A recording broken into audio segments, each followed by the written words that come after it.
All right, let's chat. Um, so let's talk about really quickly. Let's talk about um, aid services. So there was a situation that happened today, and our team was handling it. And there's a family who is actually a wife, and the wife was um, uh, has been taking care of her husband. Has more dementia right now, and the family has been kind of rotating between helping out because his dementia is getting worse. And she had found our agency and just called and was asking for advice, really, because we had taken care of one of her friends' family member regarding healthcare at home. And so I was talking to one of our team members, and was just kind of going through Medicare. I called Medicare, and Medicare said this is the wife of the patient who has been taking care of her loved one, her husband, throughout the night, waking up at night, changing him, rolling him over, making sure he's not falling and hurting himself due to that end-stage dementia, and she's exhausted, right? So he has Medicare, and so she called Medicare and asked, does Medicare cover aid services?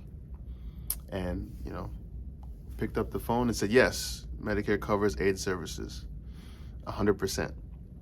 And so she called us and called other agencies, but called us and still didn't get anywhere, but called us and was like, hey, I reached out to Medicare, and Medicare said that they cover aid services. And I need someone to come in 8 hours a day and to take care of my husband because I'm tired.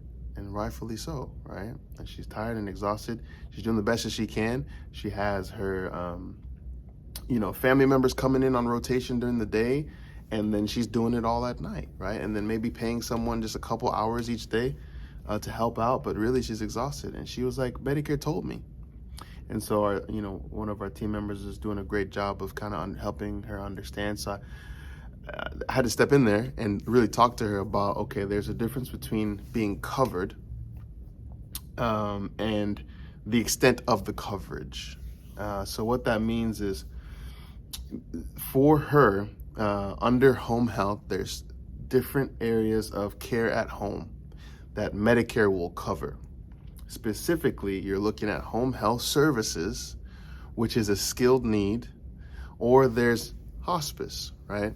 And so I had to explain to her, and I understood so much her pain and her frustration and not sleeping, and I had to explain to her that yes, Medicare does cover aid services, but underneath home health, there's guidelines by the state for Medicare certified home health agencies.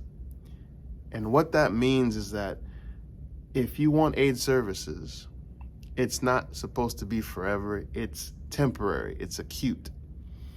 And with those aid services, there has to be a nurse that's coming in to evaluate for the need of aid services. And if they do qualify for those aid services underneath the guidance of the RN and the MD that's overseeing the care, then it's not like 8 hours a day. It's maybe 1 hour a day based off of the reimbursement from Medicare.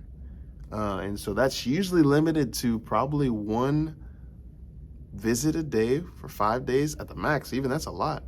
5 days a week, maybe 3 days a week for 1 hour each time, because it's covered, but there's only a certain amount that's given to the agency to take care of that patient for 60 days. And so there is no reimbursement that can be given that will equate to 8 hours a day and that can cover the care for what she's needing. And I had to explain that to her, and she, she understood, because it just takes a little time to explain it to people, and then everyone understands it. But it just takes time. You have to take the time to explain the system. And so she was like, well, what do I do? Well, I said, what you're doing is great, and it's hard and it's tough, but what is your goal for your dad? What do you want to, or for your husband? It was her husband. What do you want to do? She said, well, we want to keep him at home and we want to help him fight We want to help them, and that's their choice, right? They have to figure out ways, even though the doctor said that it's probably time for palliative care and probably time for hospice, the family has their goals, right? And you have to honor and respect that. So I said, well, what do you want to do? And she says, well, I want to keep it in my home. I said, cool, all right.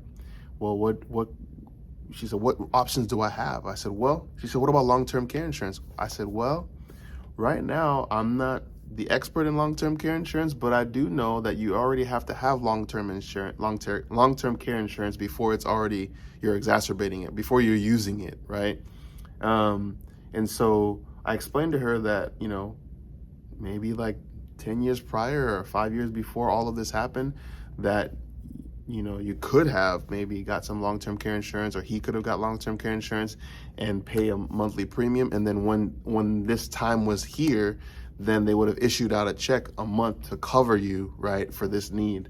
And so I asked her, maybe just look into it. Maybe he does have it. Maybe he does have long-term care insurance, and that's great. And then you can call them and reach out, and they could issue out a check to you because you had been paying monthly premiums that'll cover the cost of paying someone to come in and help you out.